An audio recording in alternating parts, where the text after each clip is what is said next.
उसके बाद डॉक्टर ये बोल दी, उसके बाद ये आए हमको बोलते हैं पूरा रोने लगे, हम मर जाएंगे, आपका हम जिंदगी बर्बाद। हम इनको बोले अच्छा छोड़िए ना, बच्चा ही एक सब कुछ है, कोई दिक्कत नहीं, अगर बहुत कुछ नहीं होगा ना बच्चा हम लोग गोद ले लेंगे, लेकिन आप ऐसे हताश मत होइए कि हम आपका डोली शादी करवा देंगे। हम लोग आप मत वो सब चिंता कीजिए, हम आपके साथ ऐसे भी रह सकते हैं, आप हमको उतना टेंशन मत लीजिए। ये सब हुआ।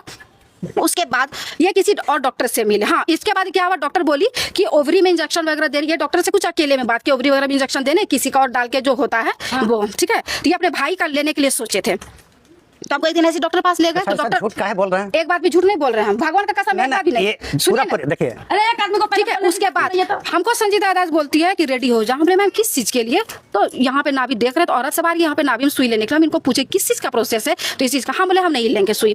आज अगर मान लीजिए आज आप मेरे सपोर्ट में बोल रहे हैं दूसरे का बच्चा, कल के डेट में बोल दीजिए मेरा बच्चा नहीं है, तब हम क्या करेंगे? हम वो चीज नहीं लिया, फिर हम वापस आ गए।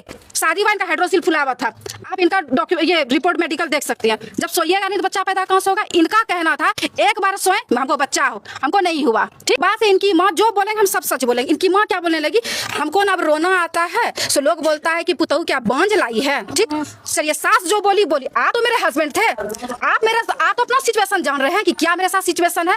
हम हस्बैंड के साथ संपर्क बना रहे कि नहीं बना रहे? नहीं। ठीक, ये मेरे साथ संपर्क नहीं बना पाते थे। संपर्क जब आप नहीं बनाएंगे तो बच्चा हम पैदा कहाँ से करेंगे? कहाँ से बच्चा पैदा? एक मिनट जो देखिए, सुनिए देखिए, आज सिर्फ सच निकलेगा मुंह से, आपके और मेरे। आप चुप रहिए। शादी वाइन का हाइड्रोसिल फुला हुआ था, आप इनका डॉक्यूमेंट ये रिपोर्ट मेडिकल देख सकते हैं। जब सोइएगा नहीं तो बच्चा पैदा कहाँ से होगा? इनका कहना था एक बार सोए हमको बच्चा हो, हमको नहीं हुआ। ठीक, इसके बाद शादी के कुछ दिन के बाद इनका ऑपरेशन हो गया, 15-20 दिन के बाद, जो कि हम साड़ी वाड़ी मेहंदी उंदी लगा जो जैसे आते था इनको रिम्स ले जाते थे दिखाने, हम लाइन में लग के इनको दिखाते थे। ठीक, इनका ऑपरेशन हुआ, डॉक्टर बोले 6 मंथ आप नहीं करना। फिर रक्षाबंधन में हम घर आ गए कंप्लीट। अब मई में शादी भी आ गए, नवंबर दिसंबर हो ही गया। फिर ये हमको लेने आए गए। इनके बाद से इनकी माँ जो बोलेंगे हम सब सच बोलेंगे। इनकी माँ क्या बोलने लगी, हमको ना अब रोना आता है, सो लोग बोलता है कि पुतहू क्या बांझ लाई है। ठीक सर, ये सास जो बोली आप तो मेरे हस्बैंड थे, आप तो अपना सिचुएशन जान रहे हैं कि क्या मेरे साथ सिचुएशन है। हम हस्बैंड के साथ संपर्क बना रहे कि नहीं बना रहे? नहीं। इसके बाद ये पहला ट्रीटमेंट हमको सेक्टर 12 में कोई लेडीज डॉक्टर है उनके पास ही हमको ले गई, जहाँ की मेरा दुर्गति पुरवा दिए वो प्रोसेस करने में। ठीक है, क्योंकि संपर्क बना नहीं था अच्छे से मेरा, तो डॉक्टर जो भी करती थी तो हमको पेन होता था। तो अपने हस्बैंड का भी बोलेंगे ना, लेटा देना, लड़का है उससे पाइप डाल देना, देखना ओवरी वगैरह। ठीक है, उसके बाद हम गैस में को बनने लगा पेट में, हम इनको बोले देखिए ना डॉक्टर ऐसे ऐसे करती है, हमको खराब भी लगता है और हमको दर्द होता है, तो कुछ दिन रुक जाते हैं ना। ये नहीं हमको बच्चा चाहिए, हमको बच्चा चाहिए, ऐसे होते होते हो गया। उसके बाद ये फिर हमको संजीता दास के डॉक्टर के पास ले गए। ठीक है, उसके बाद मेरा जब हमको सुई वगैरह इंजेक्शन वगैरह बहुत पड़ने लगा, फिर मेरा सब कुछ देखी। फिर हम एक दिन मैम को बोले मैम एक बार आप मेरे हस्बैंड का कीजिए, आप हमको कौन सा इंजेक्शन लगाती है, मेरा दिन प्रतिदिन बॉडी ना मतलब कि मतलब हैवी हो रहा है, बढ़ रहा है, हमको ऐसा लग रहा है। तो मैम बोली क्या? अच्छा ठीक। तो इनको बोली स्पर्म देने के लिए, जो कि इनसे नहीं हो पाता था। ठीक है, तो ये बहुत दिन तक मेरे साथ संपर्क नहीं बना। उसके बाद ये अपना स्पर्म दिए, जिसमें इनका हुआ कि ये नहीं। तो संजीता दास ये बोली कि तुम बाप नहीं बनेगा। ठीक है, और अगर कोई डॉक्टर तुमको ये बोल दे कि तुम अगर बाप बनोगे तो हम डॉक्टरी छोड़ देंगे। ये संजीता दास का रिपोर्ट है, आपके पास रिपोर्ट है? लेके नहीं आए, जा गलती कर दिए। उसके बाद आप ही ना रखे हैं, मेरे पास नहीं, आपके गोदरेज में होगा या फिर आपके पलंग में होगा, दिखाते ना रिपोर्ट। अरे तो लिखा है, आप ही ना लिए थे, दिखाते नहीं है आप, असली सबूत तो दिखाते। सुनिए, तो आप रखे थे ना। उसके बाद डॉक्टर ये बोल दी, उसके बाद ये आए हमको बोलते हैं पूरा रोने लगे, हम मर जाएंगे, आपका हम जिंदगी बर्बाद। हम इनको बोले अच्छा छोड़िए ना, बच्चा ही एक सब कुछ है, कोई दिक्कत नहीं, अगर बहुत कुछ नहीं होगा ना बच्चा हम लोग गोद ले लेंगे, लेकिन आप ऐसे हताश मत होइए कि हम आपका डोली शादी करवा देंगे। हम लोग आप मत वो सब चिंता कीजिए, हम आपके साथ ऐसे भी रह सकते हैं, आप हमको उतना टेंशन मत लीजिए। ये सब हुआ। उसके बाद ये किसी और डॉक्टर से मिले। हाँ, इसके बाद क्या हुआ, डॉक्टर बोली कि ओवरी में इंजेक्शन वगैरह दे रही है। डॉक्टर से कुछ अकेले में बात की, ओवरी वगैरह में इंजेक्शन देने, किसी का और डाल के जो होता है वो। ठीक है, तो ये अपने भाई का लेने के लिए सोचे थे, तो आपको एक दिन ऐसे डॉक्टर पास ले गए। तो डॉक्टर झूठ काहे बोल रहे हैं? एक बात भी झूठ नहीं बोल रहे हैं, भगवान का कसम, एक बात भी नहीं। सुनिए देखिए, अरे एक आदमी को ठीक है। उसके बाद हमको संजीता दास बोलती है कि रेडी हो जा। हमने मैम किस चीज के लिए? तो यहाँ पे नाभी देख रहे, तो औरत सवार यहाँ पे नाभी में सुई लेने के लिए। हम इनको पूछे किस चीज का प्रोसेस है, तो इस चीज का। हम बोले हम नहीं लेंगे सुई। आज अगर मान लीजिए आज आप मेरे सपोर्ट में बोल रहे हैं दूसरे का बच्चा, कल के डेट में बोल दीजिए मेरा बच्चा नहीं है, तब हम क्या करेंगे? हम वो चीज नहीं लिया, फिर हम वापस आ गए। इसके लिए भी हमको ज्यादा फोर्स नहीं किए, ठीक है, क्या तुमको करना है ये फोर्स नहीं किए।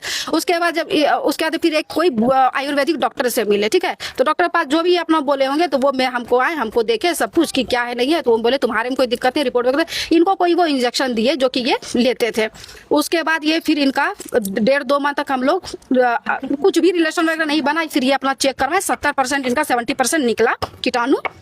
उसके बाद फिर हमको डॉक्टर प्रोसेस बताएं कि आप इनको कि कैसे वाइफ के साथ रहना फिर बचाओ। उस विधि से एक हमको बेटी हुई, ठीक है। उसके बाद हमको 4-5 मंथ का प्रेगनेंसी में रहा होगा, ये हमको मायके मिला के छोड़ दिए, मात्र 8,000 रुपया लेके, 8,000 रुपया दे के हमको भेजे। उसके बाद हम हॉस्पिटल में हैं, अपने हस्बैंड के लिए हम रो रहे हैं कि आप एक बार हम उनको देख ले।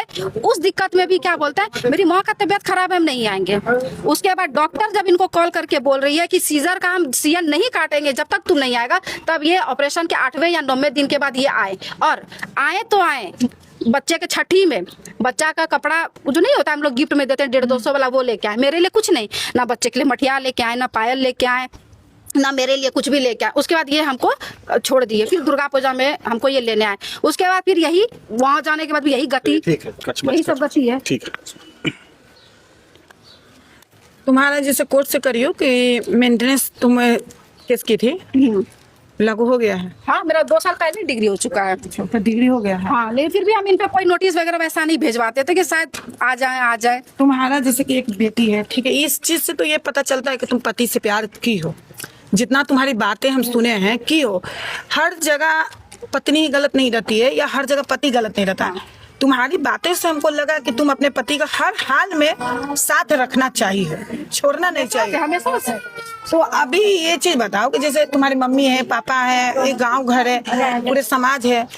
अब ठीक है तुम जॉब करती हो, लेकिन पति का होना बहुत जरूरी है। और जिंदगी सबको अपने अपने जीने का भी हक है। जबरदस्ती हम भी नहीं बोलेंगे कि तुम पति के साथ जाओ, क्योंकि हो सके कल हम भेज दे, कल कुछ कर लोगी तो हम नहीं फंसेंगे या कोई भी नहीं फंसेगा।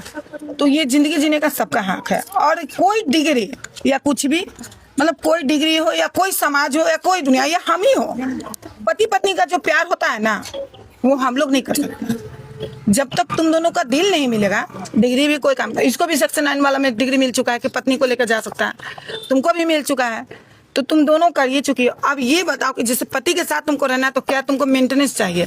हाँ बिल्कुल, क्योंकि मैम इनके पास हम हमेशा 100-50 नहीं हम बात कर रहे हैं उतना ही हमको बताओ। तुमको मेंटेनेंस चाहिए, ठीक है, पहला तुमको मेंटेनेंस चाहिए, दूसरा नॉमिनी में नाम चाहिए, ठीक है, दूसरा नॉमिनी में नाम चाहिए, तीसरा कोई और शर्त? मेरे ख्याल से सर पे तो रिश्ता नहीं चलता है, हस्बैंड वाइफ। भी यहाँ पर जो रिश्ता तुम्हारा बन चुका है ना, अगर जैसे ये बात बोल रही हो तो वो शर्त ही है। तो शर्त तब तो बहुत कुछ लागू होता है, जैसे हम अपने तरीके से जिए, अपना हम खुल के हंसे, तो या हमको किसी चीज पे पाबंदी नहीं लगाए, तो वैसा शर्त तुमको लगता है लिस्ट बहुत लंबा हो जाएगा। अभी फिलहाल जो चीज तुम बोल रही हो, शर्त मेन इम्पोर्टेंट है। नॉमिनी में नाम, हाँ, मेंटेनेंस चाहिए, ठीक।